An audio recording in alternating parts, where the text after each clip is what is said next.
Slogan হচ্ছে এখন আর মুখস্থ বিদ্যা নয়, প্র্যাকটিক্যাল বিদ্যা পড়ানো হবে, তোমাদের হাতে কলমে শেখানো হবে। ভালো, well, it's a good decision. আপনারা হাতে কলমে শিখান, প্র্যাকটিক্যাল শিখান, লজিক্যাল শিখান, সায়েন্টিফিক্যাল শিখান, স্লোগান তো ভালো, কিন্তু আপনি হাতে কলমে শিখায় বলে হাতে কলমে স্কুলে যাওয়ার পরে ডিম ভাজা শিখাবে, হাতে কলমে তাদেরকে সেলাই মেশিন শিখাবে, হাতে কলমে তাদেরকে পরোটা ভাজা শিখাবে। আরে ডিম ভাজার জন্য, সেলাই মেশিনের জন্য মাই যথেষ্ট, স্কুল কলেজ ইউনিভার্সিটি লাগে না। কথা বলে না, ঠিক কিনা বলেন? তোমায় যদি প্র্যাকটিক্যাল শিখাতে চাও, হাতে কলমে শিখাইতে চাও, রোবট বানানো শিখাও, তুমি তাদেরকে মোবাইল বানানো শিখাও, ফ্রিজ বানানো শিখাও। আজকে যেখানে উন্নত দেশগুলো রকেট বানাচ্ছে, আজকে যেখানে উন্নত দেশগুলো পারমাণবিক বোমা বানাচ্ছে, তারা মঙ্গল গ্রহে চলে যাচ্ছে, চাঁদে চলে যাচ্ছে, আর আজকে আমাদের সিস্টেমে, আমাদের এডুকেশন সিস্টেমে ডিম ভাজা শিখাচ্ছে, তো এই দেশ উন্নত কেমনে হবে বলেন? কথাগুলো খারাপ লাগলেও কথা শোনেন, আপনাদেরকে বলি, আজকে যতদিন পর্যন্ত শিক্ষা ব্যবস্থা উন্নত না হবে ততদিন পর্যন্ত একটি জাতি কখনো উন্নত হতে পারে না। মনে রাখবেন, আমাদের দেশের এডুকেশন সিস্টেম এটাকে ডিজাইন করেছে ব্রিটিশ। আমাদের our whole education system designed by British.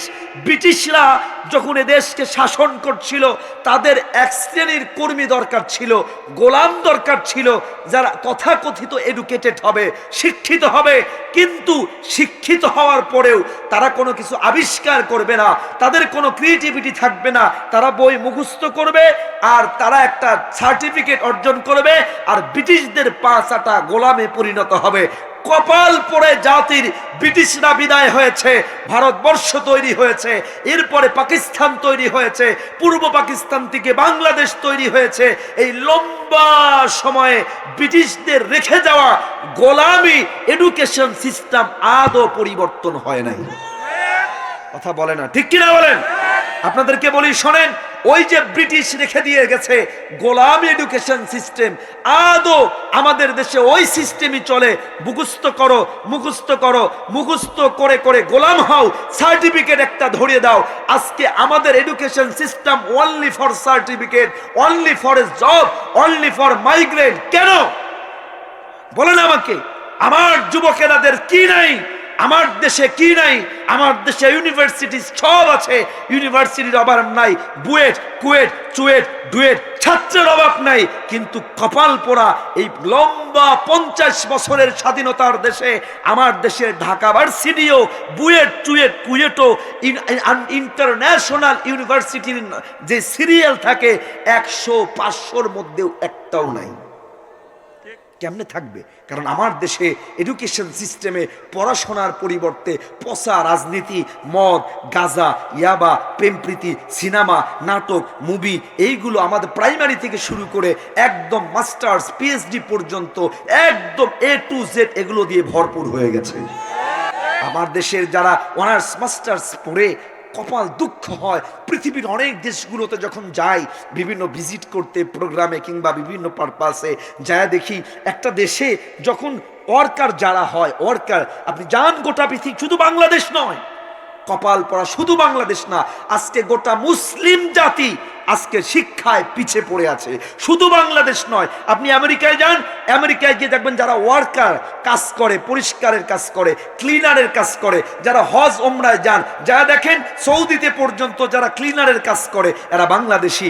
আমাদের দেশে যারা হায়ার এডুকেশনের জন্য আমেরিকায় যায়, কানাডায় যায়, ব্রিটেনে যায়, কপাল পড়ে জাতির জন্য, তাদের পারপাসও থাকে ওই দেশে গিয়ে কোনো ভালো চাকরি করার উদ্দেশ্য নয়, তারা ওই দেশে গিয়ে কি করবে? একটা ফুড পান্ডায় চাকরি করবে, একটা ডেলিভারি বয় হবে, একটা গাড়ি কিনে ট্যাক্সি ড্রাইভার হবে। আজকে মাস্টার্স পাস করে তোমার হওয়া দরকার ছিল নাসা, তুমি অ্যাপয়েন্টেড হবা, আজকে তুমি তাদের আর্ম ফোর্সে অ্যাপয়েন্টেড হবা, আজকে তুমি সেখানে গিয়ে সফটওয়্যার বানাবা, আজকে তুমি তাদের এডুকেশন সিস্টেমে যা যুক্ত হবা। তা না, আমার দেশের মাস্টার্সের সার্টিফিকেট নিয়ে ওই দেশে ক্লিনারের কাজ করতে যায়। কথা বলে না, ঠিক কিনা? আমার কথা যা জাস্টিফাই করে দেখেন, জাস্টিফাই করে দেখেন, আমার বিভিন্ন দেশে যত ওয়ার্কার পাবেন, মাইগ্রেন্ট পাবেন, নিম্ন শ্রেণীর কাজ যারা করে বেশিরভাগ মুসলমান, বাঙালি, এদেরই কাজ। কিন্তু যান কোনো কাউকে প্রশংসার জন্য নয়। চায়নার কোনো নাগরিককে আমেরিকায় গিয়ে আপনি পরিষ্কারের কাজ করতে খুব কম পাবেন। ইহুদিদের কোনো কাউকে গিয়া আপনি ক্লিনারের কাজ করতে খুব কম পাবেন। কেন?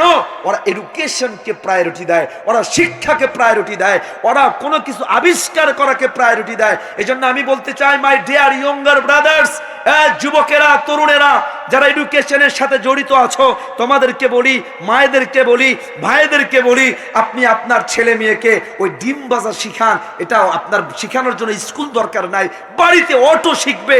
আমার বইগুলোতে, কপাল পরে জাতির বইগুলোতে একটা চ্যাপ্টারে লেখা, এসো বন্ধু হই। নাউজুবিল্লাহ বলেন।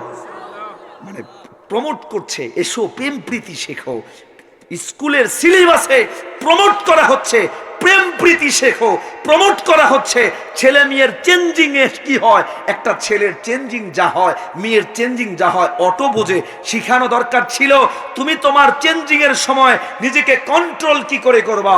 তুমি শিখানো দরকার ছিল আমার হোল এডুকেশন সিস্টেমে কোনো বানানোর কিছু নাই, কোনো ধরার কিছু নাই।